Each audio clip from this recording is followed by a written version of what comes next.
सूर्य ग्रहण लगने वाला है जहां पर पृथ्वी और सूर्य के बीच में चंद्रमा आ रहा है। शिशु पर गर्भ पर नकारात्मक प्रभाव को लेकर के आता है। तो गर्भवती महिलाओं से मैं निवेदन करूंगी ये बिल्कुल कार्य ना करें। गर्भवती महिलाएं गंगा जल पिए भी। सूर्य ग्रहण के समय भोजन का विशेष ध्यान रखा जाता है। आप सूर्य को बल देते हैं तो आपके जीवन में सुख समृद्धि प्रतिष्ठा बढ़ती है। राधे राधे। सूर्य ग्रहण 29 मार्च 2025 को पड़ रहा है, लेकिन ये भारतवर्ष में मान्य नहीं है क्योंकि ये 2:20 से आरंभ होकर 6:16 तक रहने वाला है। अब सूर्य ग्रहण जब भी लगता है उसका सूतक काल लगता है जो 12 घंटे पहले से लग जाता है।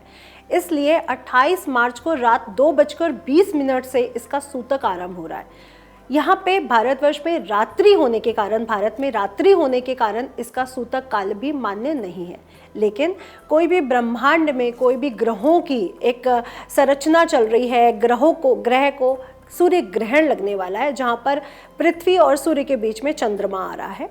तो यहाँ पर मानव जीवन पर, जलवायु पर सूर्य ग्रहण का पूरा प्रभाव देखने को मिलेगा।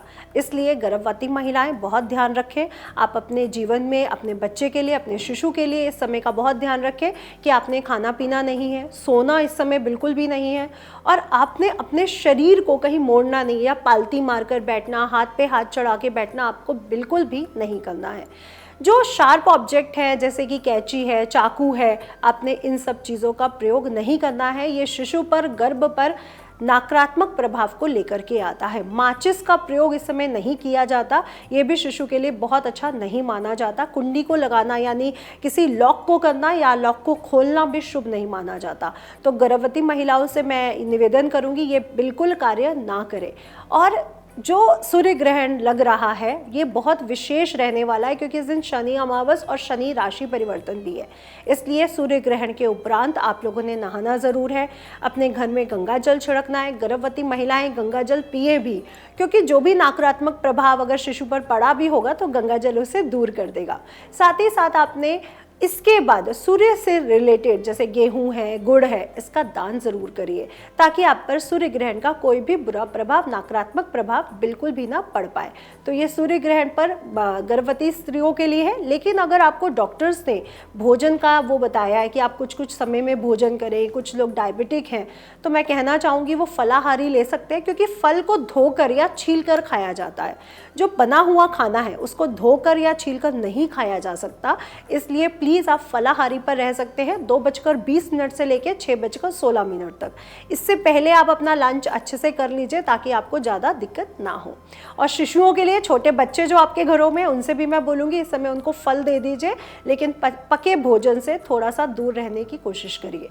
अपने घर में हर भोजन की चीज़ में जैसे दूध है, चाय पत्ती है, चीनी है, दालें हैं जो धुल नहीं सकती हैं, उस पर तुलसी पत्र ज़रूर डालें। इससे ग्रहण का नकारात्मक प्रभाव हमारे जीवन पर, हमारे भोज्य पदार्थों पर नहीं पड़ता, क्योंकि जैसा खाया भोजन, जैसा हमारा अन्न वैसा हमारा मन। इसलिए सूर्य ग्रहण के समय भोजन का विशेष ध्यान रखा जाता है।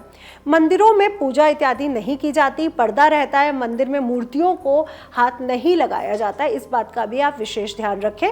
लेकिन जब आप सूर्य ग्रहण समाप्त हो जाएगा, अपने मंदिर की सफाई करना, गंगा जल छिड़कना बिल्कुल ना भूलें।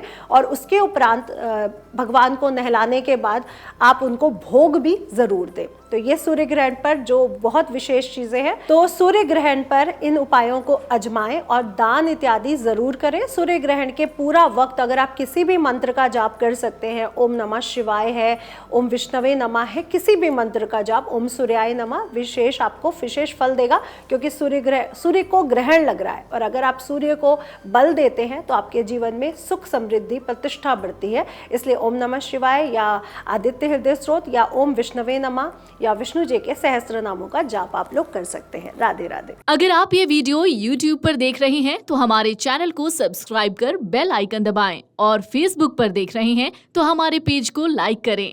8 मिलियन प्लस सब्सक्राइबर, आपके इस भरोसे के लिए बहुत धन्यवाद।